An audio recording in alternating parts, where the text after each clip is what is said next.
Après le lancement samedi 2 novembre 2019 de l'opération Matete Bopeto, en marge de la grande opération Kinshasa Bopeto, le directeur de cabinet du gouverneur de la ville-province de Kinshasa, de surcroît, président de l'ASBEL, les amis de Maître Freddy Bonzeke, est rentré dans sa commune natale pour la deuxième fois consécutive en 2 semaines.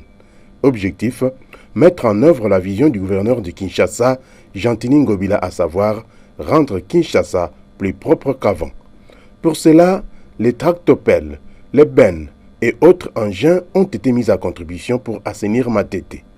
Malgré la pluie qui s'est abattue sur la ville dans les avant-midi, Maître Freddy Bonzeke ne s'est pas empêché de sillonner les coins où ses amis de l'ASBEL s'étaient rendus pour travailler et ainsi gagner le pari de la salubrité dans son Matete natal.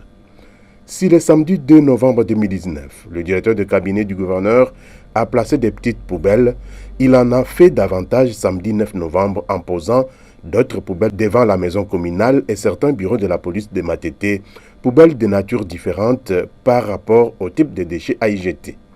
Tout cela en présence du coordonnateur de l'opération Kinshasa Bopeto et de plusieurs autres autorités municipales. Car, se dit-il, combattre l'insalubrité, c'est combattre les maladies dans le milieu des Matetois. Je remercie tout particulièrement la presse pour cet accompagnement.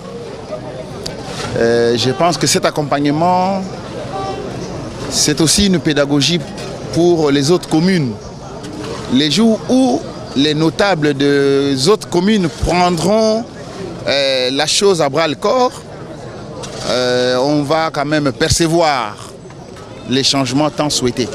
Une particularité tout de même de cette action, c'est l'achat de poubelles en plastique par le directeur de cabinet du gouverneur et l'ONG Anaco, une action qui a trouvé du répondant de la part de jeunes de Matete qui s'en sont appropriés, devenus lucratifs pour eux. Aujourd'hui, pour réussir l'achat des bouteilles, pour que nous puissions faire que Matete ne puisse pas avoir des bouteilles en plastique, j'ai dû contacter Analco qui a accepté de venir mettre l'argent, acheter des plastiques. Je remercie aussi ceux avec qui nous parlons pour avoir des poubelles fabriquées localement. C'est vrai qu'on pourrait manœuvrer un peu pour avoir des poubelles importées, mais si nous pouvons utiliser nos propres poubelles conçues pour nos besoins, je crois que c'est une bonne chose. L'ONG, vous avez vu que les poubelles ont une marque d'une ONG.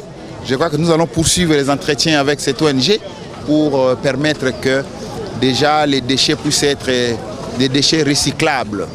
Déjà au niveau des poubelles, on a les pré-tri pour que au niveau des décharges, on puisse avoir les tri et les structures appropriées pourront s'en servir pour une économie circulaire, comme on dit. Maître Freddy Bonzeke et ses amis de l'ASBEL ont promis de reprendre cette œuvre salvatrice de l'environnement chaque samedi. Question de pérenniser cette initiative dans le but de rendre réellement Matete propre, protection et préservation de la qualité de vie oblige. Je pense que les samedis prochains, ça pourrait encore revenir pour continuer ce qui n'a pas été fait.